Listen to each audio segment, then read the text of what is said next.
আমরা একটি সুসংবাদ দেওয়ার জন্য আজকে এখানে আপনাদের আমন্ত্রণ জানিয়েছি। যে সুসংবাদের পিছনে আছে দীর্ঘ 16 বছরের একটি বেদনার গল্প। আপনারা জানেন 2006 সালে 24শে জানুয়ারি তথ্য বিনোদনের বিচিত্র সমাহার নিয়ে আত্মপ্রকাশ করে চ্যানেল ওয়ান। শুরু থেকেই আমরা দর্শকদের চাহিদা বিবেচনার পাশাপাশি দেশ ও মানুষের কল্যাণ ও জনরুচির বিষয়টি মাথায় রেখেছি। ক্ষমতাকে প্রশ্ন করাই যে গণমাধ্যমের প্রধান কাজ, আমরা শুরু থেকেই সেই নীতিতে অটল ছিলাম। যে কারণে ওই সময় চ্যানেল ওয়ানকে অনেক প্রভাবশালীদের বিরাগ বাজানো হতে হয়েছিল। মূলত সংবাদের এই দলনিরপেক্ষতা এবং নৈতিকতার প্রতি অবিচল অবস্থানই চ্যানেল ওয়ানকে খুব দ্রুত দর্শকপ্রিয় করে তোলে। সেই সাথে উন্নত প্রযুক্তির কারণে ঝকঝকে ছবি ও রুচিশীল অনুষ্ঠানও চ্যানেল ওয়ানের জনপ্রিয়তার বড় ভূমিকা রাখে। কিন্তু সম্প্রচার শুরুর 4 বছরের মাথায় 2010 সালের 27শে এপ্রিল সন্ধ্যা 6:45 অর্থাৎ 7টার সংবাদ শুরুর ঠিক আগ মুহূর্তে চ্যানেল ওয়ানের সম্প্রচার বন্ধ করে দেওয়া হয়। চ্যানেল ওয়ান বন্ধ করে দেওয়ার পিছনে ছিল তৎকালীন আওয়ামী লীগ সরকারের রাজনৈতিক প্রতিহিংসা। সরকারের এই সিদ্ধান্তের বিরুদ্ধে আমরা হাইকোর্টে আবেদন করি, কিন্তু আবেদনটি খারিজ হয়ে যায়। এরপর দীর্ঘ সময় ধরে চলে সম্প্রচারের অধিকার ফিরে পাওয়ার লড়াই, কিন্তু সরকারের রক্তচক্ষুর সামনে পুরো রাষ্ট্রযন্ত্র অসহায় হয়ে পড়ে। ফলে এই অনিশ্চিত গন্তব্যের দিকে যাত্রা করে চ্যানেল ওয়ান। 24শে জুলাই অভ্যুত্থানে ফ্যাসিস্ট আওয়ামী লীগ সরকারের পতনের পর আবারও শুরু হয় চ্যানেল ওয়ান সম্প্রচারের অধিকার ফিরে পাওয়ার লড়াই। অবশেষে এই লড়াইয়ে আমরা সফল হই। চ্যানেল ওয়ানের সম্প্রচার বন্ধে বাংলাদেশ টেলিযোগাযোগ নিয়ন্ত্রণ কমিশন বিটিআরসি 2010 সালে যে সিদ্ধান্ত দিয়েছিল, গত বছরের 24শে ফেব্রুয়ারি তা স্থগিত করে আপিল বিভাগ। এর ফলে চ্যানেল ওয়ান সম্প্রচারে আইনি বাধা দূর হয়। এটা ফিনিক্স পাখির গল্পের মতো, যে তার ছাই ভস্ম থেকে পুনরায় জন্ম নেয়।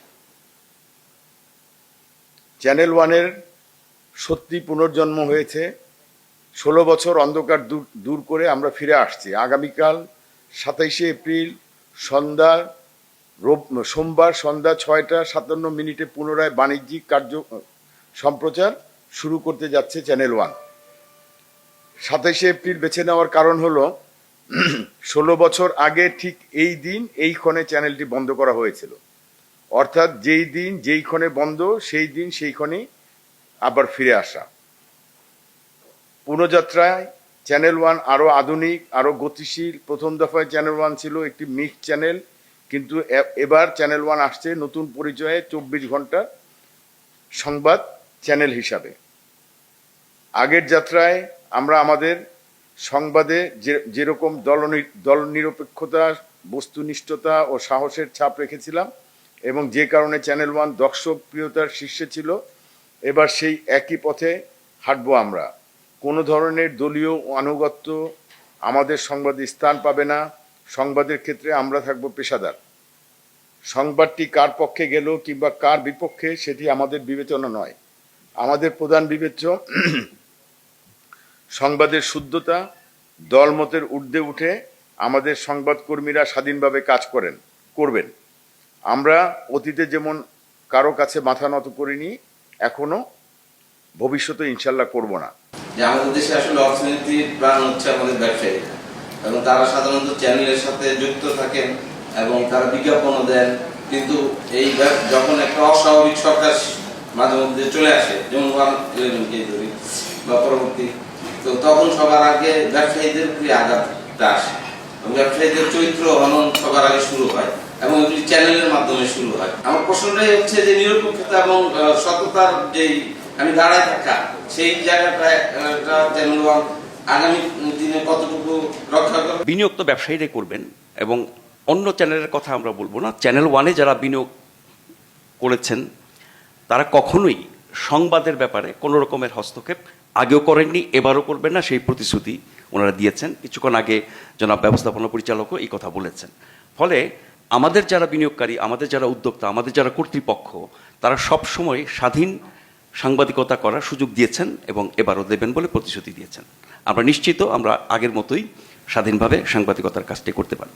আমরা কিন্তু এরই মধ্যে মামুন ভাই বলেছেন যে ছাই ভস্য থেকে আবার পুনর্জন্ম হচ্ছে আমাদের। ফলে একটা দীর্ঘ প্রক্রিয়া, আইনি লড়াই শেষ করে একটা চ্যানেল একটা শূন্য থেকে আবার গড়ে তুলতে যেটুকু সময় লাগে তার চেয়ে কম সময় নিয়েছে। জিহাদ রাহাত, আমি কাজ করি গ্রিন টিভিতে। আমার একটা প্রশ্ন হচ্ছে, প্রতিযোগিতা হলো মিডিয়া তো এখন চলছে, একটা মিডিয়া প্রতিযোগিতা করে টিকে থাকতে হয়, সেক্ষেত্রে আপনারা নিজেদের অবস্থান কিভাবে আলাদা করবেন মিডিয়া থেকে, এটা একটু আমি জানতে চাই। কিছুটা ধারণা দিয়েছেন মাননীয় ব্যবস্থাপনা পরিচালক। কাল থেকে যখন চ্যানেল ওয়ান আবার পুনর্যাত্রা শুরু করবে, চ্যানেল ওয়ানের পর্দায় তার প্রমাণ আপনারা পাবেন, কিভাবে আমরা অন্যদের চেয়ে আলাদা হব, কিভাবে সাংবাদিকতার শুদ্ধতা বজায় রাখবো, সেই বজায় রাখার সর্বোত্তম চেষ্টা করব। তার প্রতিফলন নিশ্চয়ই আমাদের পর্দায় পড়বে, সেটা দেখলে আপনারা বুঝতে পারবেন। আপনারা 16 বছর পরে এসছেন, এখন ডিজিটাল যে মিডিয়া দাঁড়িয়েছে, এটা অনেক সব টেলিভিশনে এটা আলাদা একটা প্ল্যাটফর্মই হয়ে গেছে। এই জায়গার চ্যালেঞ্জটা কতটা দেখছেন, চ্যালেঞ্জ কিভাবে নিবেন আর কি পদক্ষেপ রয়েছে একটু বলবেন। ধন্যবাদ। আমরা কিন্তু এক লাইনে আসলে বলে দিয়েছি যে শুদ্ধতাই আমাদের লক্ষ্য। সো আমরা যে ধরনের কন্টেন্টই করি না কেন, সবগুলো কন্টেন্টের মূলেই থাকবে যে আমরা শুদ্ধভাবে, সুন্দরভাবে, প্রকৃতভাবে এবং যেটা রিয়েল তথ্য সেটাই আমরা তুলে ধরার চেষ্টা করব। সেই জায়গায় কাজ করে যাচ্ছি। আর ডিজিটাল প্ল্যাটফর্মের কথা বলছিলেন, এখন তো আসলে টেলিভিশন, ডিজিটাল মিডিয়া এগুলো আলাদা করার কিছু নেই। যে যখন যে অবস্থায় থাকছে সেই অবস্থায় তারা আমাদের সাথে যুক্ত হতে পারবে। সো আমরা এমন কোনো প্ল্যাটফর্ম বাদ দিতে চাই না। একজন মানুষও যদি হয় যে এক্সে আছে, আমার টিকটকে থাকে, সেখানেও যেন আমাদেরকে পায়, সেই লক্ষ্য নিয়ে আসলে কাজ করছি। আর আমাদের যে টিম আছে, আলহামদুলিল্লাহ আমরা সবাই চেষ্টা করছি, সবাই পুরনো যারা আছে সেই সাথে নতুন যারা যুক্ত হয়েছেন, কারো অনুভূতি কোনো অংশে কম এটা বুঝতে পারি না আমরা। তার মানে তাদের অনুভূতিগুলো আমাদের সমান। সেই জায়গা থেকে পুরোটা দিয়ে সবাই চেষ্টা করছে। একটা চ্যানেলকে গ্রাসরুট লেভেলে পৌঁছে দেওয়ার জন্য বিশ্বকাপ একটা গুরুত্বপূর্ণ ইভেন্ট। চ্যানেল ওয়ান বিশ্বকাপ লাইভ কভারেজ করবে কিনা একটু জানতে চাচ্ছিলাম। নিশ্চয়ই সেই পরিকল্পনা আমাদের আছে এবং আমাদের স্পোর্টস টিম খুবই ভালো একটি টিম আমরা গঠন করেছি। বিভিন্ন চ্যানেল থেকে একদম বেছে বেছে সেরা লোকদেরকে এনে আমরা স্পোর্টস টিম তৈরি করেছি এবং আমরা যেসব ক্ষেত্রে সবচেয়ে বেশি গুরুত্ব দেব তার মধ্যে স্পোর্টস অন্যতম। এবং সেই স্পোর্টসের যেসব পরিকল্পনা আমাদের আছে তার প্রতিফলন আপনারা আমাদের টিভি চ্যানেলে দেখবেন।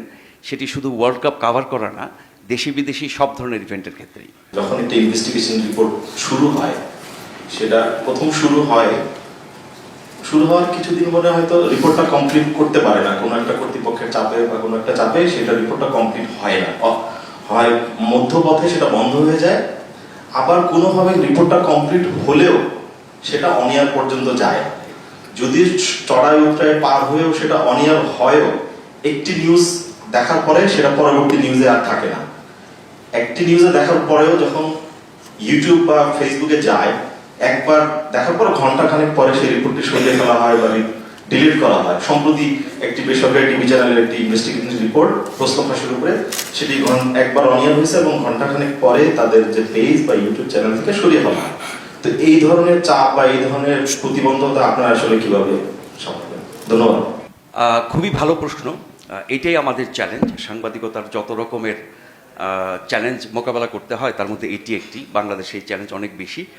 আমরা সরিয়ে ফেলবো না এটুকু বলতে পারি, তবে অনুসন্ধানী প্রতিবেদন করা এবং তার প্রতি গুরুত্ব কতখানি আমরা দিচ্ছি সে ব্যাপারে আমি একটু পারভেজ রেজাকে বলতে বলবো। আমরা বিগত দিনে যেটি করেছি সেটি আপনাকে, যদি আপনাদের মনে থাকে, যদি চ্যানেল ওয়ানের এখানে কেউ দর্শক থেকে থাকেন বা আপনাদের স্মৃতিতে থেকে থাকেন, তাহলে মনে করে দেখতে পারেন যে ওই সময় অনেক ধরনের কথা বাজারে প্রচলিত ছিল, কিন্তু চ্যানেল ওয়ান তার রিপোর্টগুলো কতটা প্রভাবশালীদের বিরুদ্ধে তখন করেছিল এবং সেগুলো কত ভালোভাবে প্রচার করেছিল, যদিও তখন এই সোশ্যাল মিডিয়ার যুগটা ছিল না।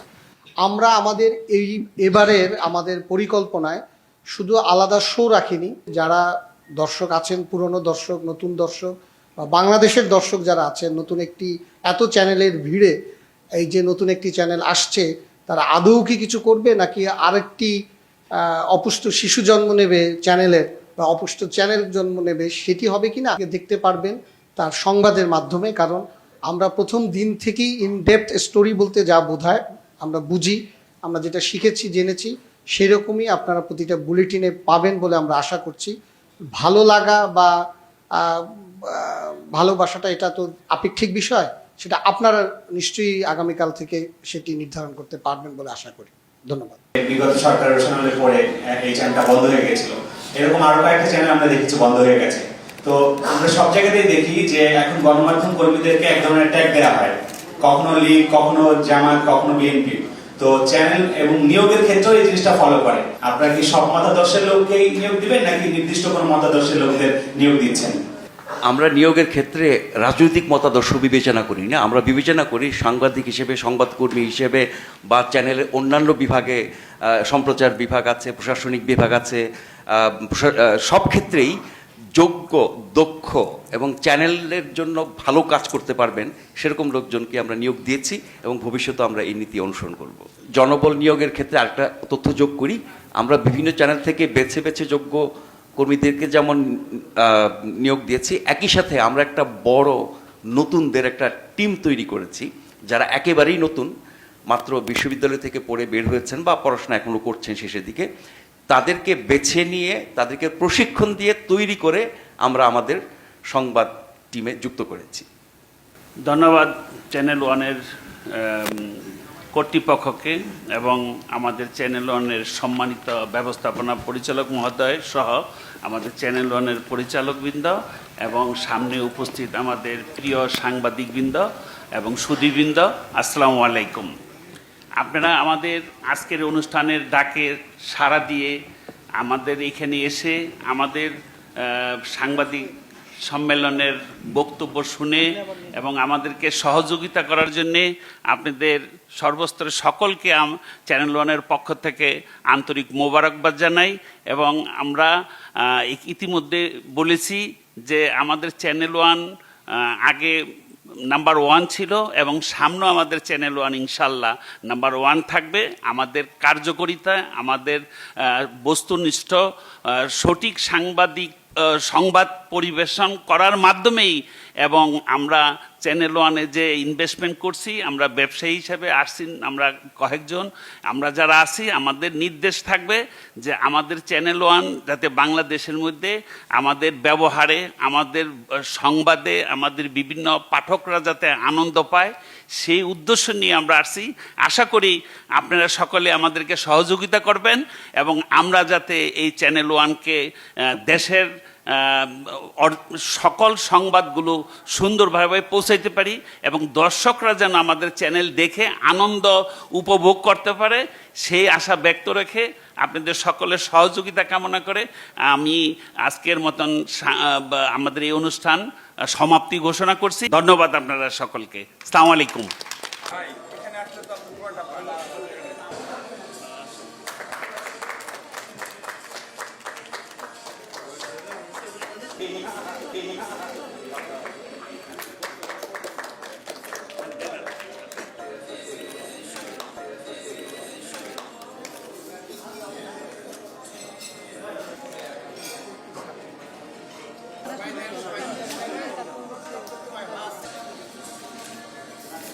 এটা বড় করে